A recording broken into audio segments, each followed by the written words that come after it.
the listeners of Facebook Live.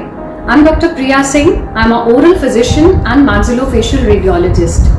सबसे पहले मैं धन्यवाद करना चाहूंगी docsnear.me और Janus इनिशिएटिव का, जिन्होंने मुझे ये अपॉर्चुनिटी दूसरे बार दी है लाइव आने के लिए फेसबुक पे और आपको जानकारी देने के लिए किसी मर्ज के बारे में। आज हम बात करने वाले हैं एक ऐसी बीमारी के बारे में जिसका नाम मात्र सुनते ही लोगों में एक डर और अनसर्टेनिटी का भाव आ जाता है। लोग सिर्फ इसके नाम से ही सिहर जाते हैं। हम आज बात करने वाले हैं कैंसर की और स्पेसिफिकली हम बात करने वाले हैं मुंह के कैंसर की, जिसका नाम कर्क रोग भी है। सबसे पहले चलिए आइए जान लें कि इसको कर्क रोग क्यों कहा जाता है। देखिए, इसको कर्क रोग या कैंसर का नाम father of medicine sir Hippocrates ने दिया था।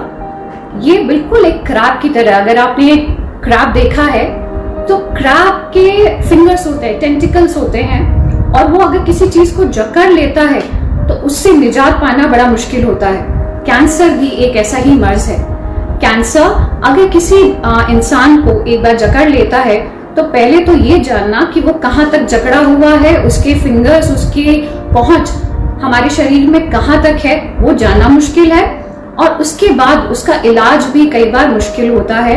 और इसमें रिकरेंस रेट बहुत हाई है, क्योंकि जैसे मैंने बताया टेंटिकल्स कई बार वो इन्वेजिनेट हो जाते हैं और हम ये जान नहीं पाते कि मर्ज कहाँ तक है, और उसकी सर्जरी के दौरान उसका कुछ हिस्सा रह जाता है। सो ये रीजन था इसका नाम देने के लिए, कैंसर या क्रैब। सो आप समझ सकते हैं कि हम एक ऐसी बीमारी के बारे में बात करने वाले हैं जो बहुत मुश्किल से एक आदमी को छोड़ती है। तो चलिए पहले जान लें कि कैसे हम ऐसी बीमारियों से दूर रहें, हम ओरल कैंसर से दूर रहें। देखिए, ओरल कैंसर जो है आज वर्ल्ड वाइड बहुत सारे केसेस रिपोर्ट हो रहे हैं। In fact according to a latest research, it's about 4 to 5 lakhs cases reported every year. So हर साल 4.5 से 5 लाख नए केसेस ओरल कैंसर के रिपोर्ट होते हैं, और उसमें दुख के साथ कहना पड़ता है कि तकरीबन 1.5 लाख लोगों की मौत हो जाती है। ये अलग अलग स्टेजेस में दिखता है। सो हम स्टेज में भी आइडेंटिफाई कर सकते हैं इसको अगर हम अर्ली स्टेज में आइडेंटिफाई करते हैं तो कहते हैं कि इसकी प्रोग्नोसिस बेहतर है। इसीलिए कैंसर को हल्के में मत लीजिए। ये मर्ज जो है ओरल कैंसर, ये बहुत सदियों से हमारे साथ है, और हमें अगर हमने इस पे ध्यान नहीं दिया तो बहुत सारे लोग इसका शिकार हो जाएंगे, और बहुत यंग एज इंडिविजुअल्स आज इसमें इन्वॉल्व होने लगे हैं tobacco consumption. So world wide जैसे मैंने बताया बहुत नए नए केसेस रिपोर्ट हो रहे हैं। इसलिए सबसे पहले जरूरी है जानना कि क्या कॉजेज हैं, क्या इसका देखिए, ओरल कैंसर का मेन कारण आज ऑलमोस्ट सबने आइडेंटिफाई कर लिया है। सबसे मेन कारण जो है वो है टोबैको, तंबाकू। तंबाकू का यूजेस जो है वो कई फॉर्म में होता है। इसका यूजेस खैनी के तौर पे होता है, लोग स्मोक करते हैं। सो इसको 2 ब्रॉड कैटेगरी में डिवाइड किया गया है, that is smokeless tobacco and smoking tobacco. अगर हम वर्ल्ड वाइड में भी साउथ ईस्ट एशियन कंट्रीज की बात करें तो ओरल कैंसर के इंसिडेंट सबसे ज्यादा हैं, जिसमें इंडिया, पाकिस्तान, श्रीलंका, बांग्लादेश और ताइवान है। So being a Indian, it's very important for us to know the etiology.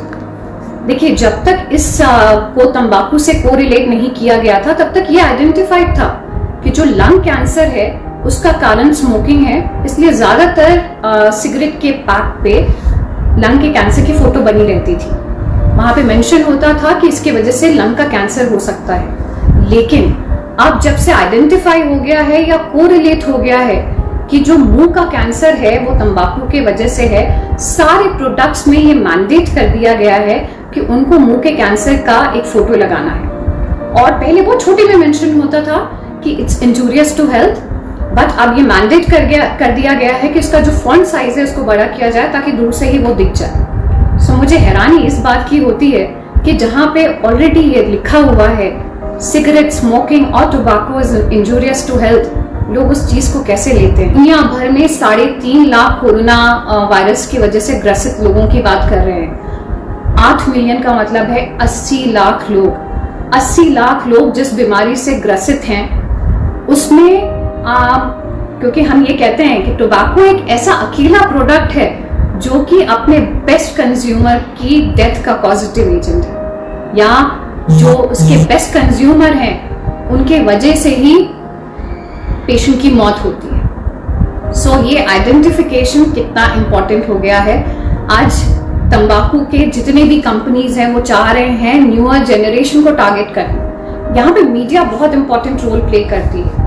सो ये मेरी तरफ से गुजारिश रहती है कि जितने भी ये जो एड्स हैं इसको बैन कर देना चाहिए। बहुत सारे स्टेट, बहुत सारी कंट्रीज जो हैं उन्होंने इसको ऑलरेडी बैन कर दिया है, बट क्या बोलूं, unfortunately India has yet to do that. They started the initiative but somewhere down the line they have not maintained it. So एक ऐसा आइडियोलॉजी जिसके बारे में, ऐसा कारण जिसके बारे में हमें सब कुछ पता है, फिर भी वो मार्केट में फ्रीली अवेलेबल है, फिर भी लोग उसका कंजम्पशन इतने आम तौर पे करते हैं। देखिए, बीड़ी और सिगरेट तो है ही, यूपी, बिहार, नॉर्थ ईस्ट, बहुत सारे अलग अलग फॉर्म के टोबैको का कंजम्पशन है।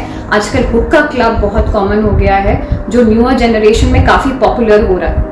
सो मेरी ये भी गुजारिश रहेगी कि ऐसे हुक्का क्लब को भी बहुत ध्यान से उनको लाइसेंस मिलना चाहिए। They should not be open in such a large number because they usually target the younger generation. And we always say that the future of a country is dependent on the younger generation. So you should understand that younger generation, they hold a very important responsibility. So they should not be affected by tobacco. Apart from tobacco, दूसरा जो सबसे बड़ा positive agent है वो है areca नट। Areca नट जिसको हम बोलते हैं सुपारी। एरिका नट का नाम केरला से आया है। इसका ये जो सुपारी है, इसका इंडिया बहुत बड़ा प्रोड्यूसर है, और इनफैक्ट यूरोपियन कंट्रीज में एरिका नट बहुत मात्रा में केरला और साउथ पार्ट ऑफ इंडिया से एक्सपोर्ट होता है।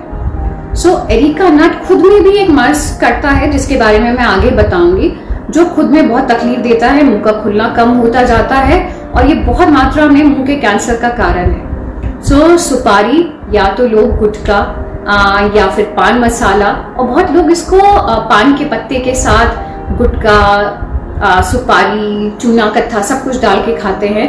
तो वो भी एक बहुत इंपॉर्टेंट इटियोलॉजिकल एजेंट है जिसका आइडेंटिफिकेशन बहुत जरूरी है। सो सुपारी की हैबिट भी ड्रॉप होनी बहुत जरूरी है।